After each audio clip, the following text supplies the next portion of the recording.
You see the product, now take action. Miracle Food, suitable for all ages, the perfect cleanse and reboot. A product that helps promote a healthy immune system and a great anti-inflammatory. Don't just take my word for it. Sandman at Viral Hip Hop News strongly suggests you go over to chakradoctor.org and try out the incredible product, Miracle Food. Let's go. In the late 70s, I was one of the very few people from my neighborhood who could go to Bronx River projects and not get robbed.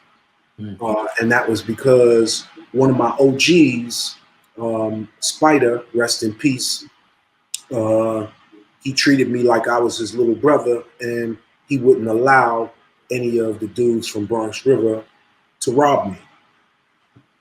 So because of that, whenever I would go to Bronx River, I would go there, like mind you, dudes from Bronx River would come around my neighborhood, Lambert houses, and rob everything and everybody. And the reason why they didn't rob me and my man Davey Waters and his older brother Steve was, one, because I was friends with Davey Waters and Steve, and they were from Bronx River, and two, because Spider was my OG. So I would go to Bronx River during times when Bambaataa would be doing block parties and stuff like that. And so I witnessed some things after a few jams when Bambaataa would be packing up his equipment. One time I vividly recall a few of the Gestapo crew, one of his most feared groups of guys from the Black Spades. Mm-hmm. They were running up behind him while he was packing up his equipment, and they were smacking his ass and palming it as though he were a woman. And his response was very womanly. Stop, stop, like a woman. And so at that point, I then knew that he was a homosexual at best. But I mean, it was never my place to, expose that publicly, because, homosexuality is not a crime. Last I checked, it's just a matter of preference. I'm a straight dude, he's a homo. And so we obviously don't have that, heterosexuality in common, right, or homosexuality in common.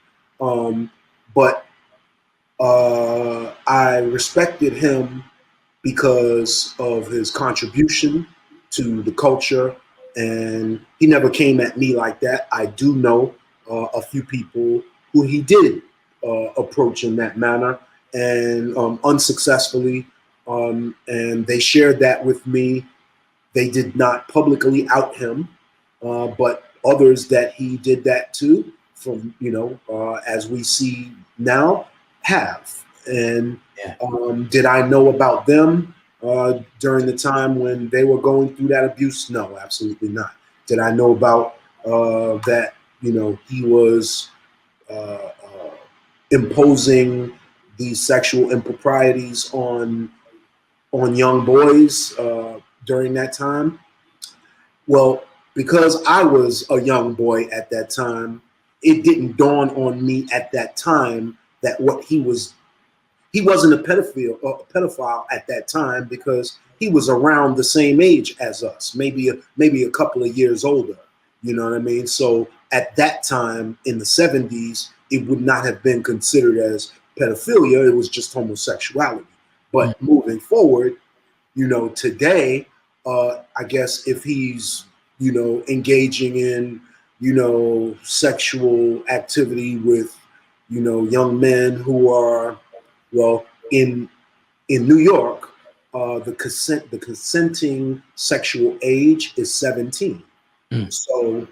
So if he's engaging in any sexual activities with any persons, male or female, under the age of 17, then that is considered pedophilia.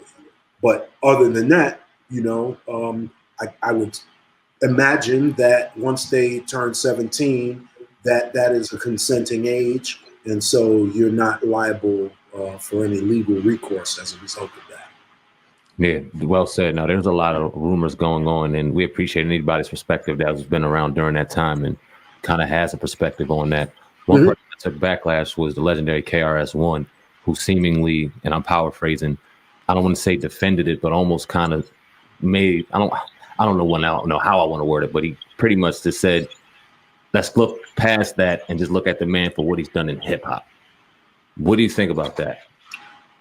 Well, I think that that's really, really insensitive to the people who were victimized. I think that doesn't really instill the confidence in victims, whether they were victimized by Afrika Bambaataa or whomever.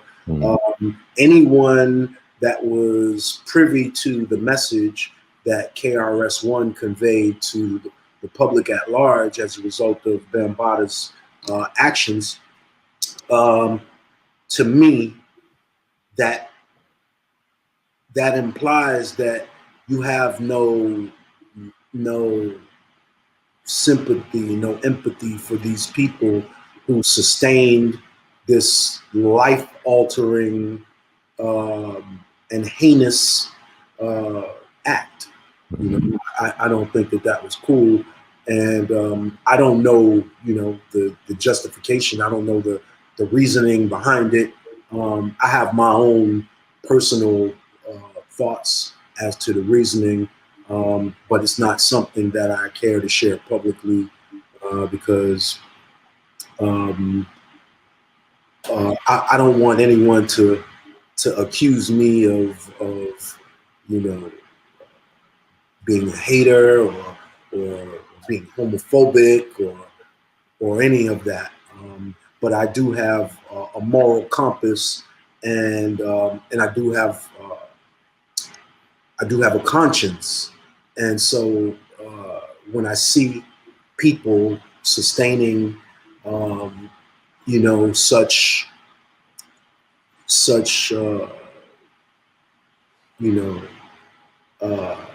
heinous, like when I see people going through these things and they come out of it affected, and then the people who are the culprits,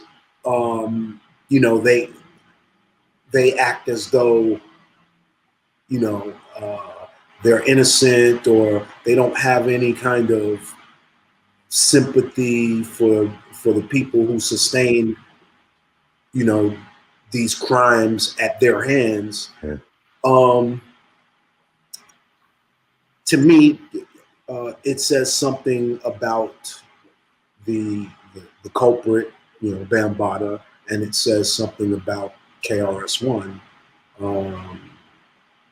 You might have to look a little deeper to recognize it, because a lot of us are jaded by the smoking mirrors that are the culture, the cultural backdrop that many of us wear every day.